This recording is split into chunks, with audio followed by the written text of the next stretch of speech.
Shalom dan damai sejahtera dalam Yesus Kristus Tuhan kita. Merdeka, Dirgahayu Republik Indonesia ke-75. Saudaraku, sudah 75 tahun negara kita, Republik Indonesia merdeka. Tetapi masih adakah yang memperbudak kita? Masih adakah diskriminasi dan intimidasi dalam kehidupan kita sehari-hari? Sudah berapa lamakah Anda menjadi Kristen? Sudah berapa lamakah Anda menerima Yesus Kristus sebagai Tuhan dan Juru Selamat pribadi Anda? Sudah berapa lamakah Anda beribadah, melayani, memuji dan memuliakan Tuhan? Tetapi masih adakah yang memperbudak kehidupan Anda? Hal-hal apakah yang memperhamba Anda di dalam kehidupan? Hal-hal duniawi dan perkara-perkara sekuler serta keinginan-keinginan daging apakah yang masih menguasai kehidupan Anda? Firman Tuhan adalah kuasa kreatif untuk mengubah kehidupan kita. Yesus Kristus adalah kuasa yang memerdekakan kita supaya kita menjadi orang yang sungguh-sungguh merdeka di dalam Tuhan. Galatia pasal 5 ayat 1 mengatakan, supaya kita sungguh-sungguh merdeka, Kristus telah memerdekakan kita. Karena itu berdirilah teguh dan jangan mau lagi dikenakan kuk perhambaan. Hidup diperbudak oleh dosa atau merdeka di dalam Yesus Kristus ada di tangan Anda pengendalinya. Hidup oleh kuasa kegelapan atau hidup di dalam terang firman Tuhan. Hidup menuruti keinginan-keinginan daging atau dikuasai oleh kuasa Roh Kudus. Hidup dengan perkara-perkara duniawi atau memikirkan tentang hal-hal surgawi. Saudaraku, hidup merdeka di dalam Yesus Kristus atau diperbudak oleh dosa. Rasul Paulus menggambarkan ini di dalam Galatia pasal 5 ayat 16 sampai 26.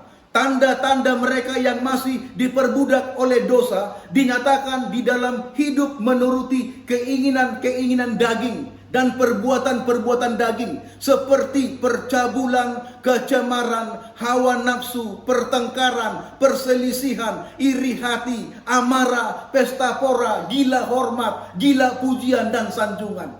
Tetapi mereka yang hidup merdeka di dalam Yesus Kristus pasti menghasilkan kasih, sukacita, damai sejahtera, kesabaran, kemurahan, kebaikan, kesetiaan, kelemah lembutan, dan penguasaan diri. Lebih lanjut Rasul Paulus menyatakan dalam 2 Timotius pasal 3 ayat 1 sampai 5. Rasul Paulus mendaftarkan ada 20 dosa pada akhir zaman. Bahwa mereka yang hidup di akhir zaman, kita yang hidup di akhir zaman ini, masih banyak orang dikuasai dan diperbudak oleh dosa, saudaraku. Seperti membual, sombong, lidah dusta, pemfitnah, pengkhianat, garang, tidak suka yang baik, lebih menuruti hawa nafsu daripada menuruti firman Tuhan. Tidak peduli dengan agama, tidak peduli dengan kebenaran, rajin beribadah, tapi sesungguhnya memungkiri kekuatan Tuhan, memungkiri daripada kuasa Roh Kudus yang mengubah kehidupan mereka. Saudaraku yang dikasihi Tuhan, tetapi mereka yang hidup di dalam Yesus Kristus adalah hidup merdeka. Hidup di dalam kuasa Roh Kudus, hidup di dalam kekuatan rohani yang kuat, hidup yang menunjukkan karakter dan tabiat Kristus dalam kehidupan mereka, hidup sesuai dengan rencana-rencana Tuhan dan kehendak Tuhan. Roma 8 ayat 1 dan 2. Rasul Yohanes menyatakan mereka yang mencintai dunia, terpikat dengan perkara-perkara dunia dan hidup dalam hal-hal duniawi. Mereka adalah masih diperbudak oleh dosa, saudaraku. Seperti keinginan daging, keinginan mata, keangkuhan hidup, saudaraku. Tontonan, hiburan, dan kepelesiran. 1 Yohanes 2 ayat 15 sampai 17. Tetapi mereka yang merdeka, hidup di dalam Kristus dan menghidupkan kehidupan Kristus dan memiliki tabiat Kristus. 1 Yohanes 2 ayat 6. Rasul Petrus menekankan hal yang sama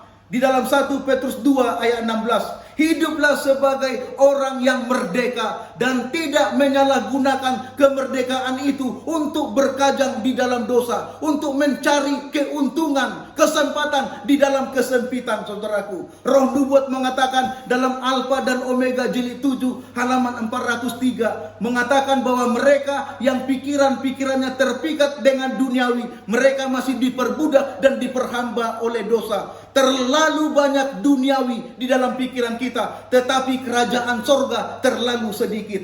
Saudaraku yang dikasihi Tuhan, di hari kemerdekaan Republik Indonesia yang ke-75 ini, inilah momentum yang baik bagi kita untuk bercermin dan membenahi diri kita terhadap firman Tuhan. Mari kita introspeksi diri dan memperbaharui diri kita, kerohanian kita, iman kita, pelayanan kita, komitmen kita kepada Tuhan Yesus Kristus. Hari ini momen yang penting untuk lahir baru oleh kuasa Roh Kudus dan kita diubahkan sesuai dengan rencana-rencana dan kehendak Tuhan.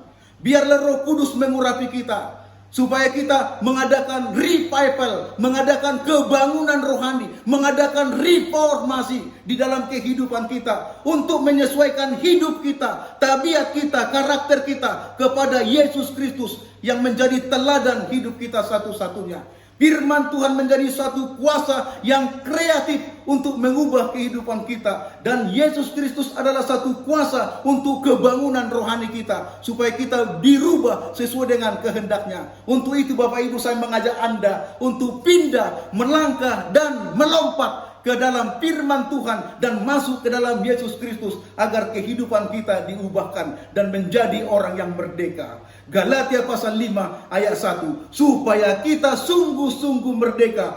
Kristus telah memerdekakan kita. Karena itu saudaraku, berdirilah teguh dan jangan mau lagi dikenakan kuk perhambaan. Merdeka. Tuhan Yesus memberkati kita semuanya. Amin.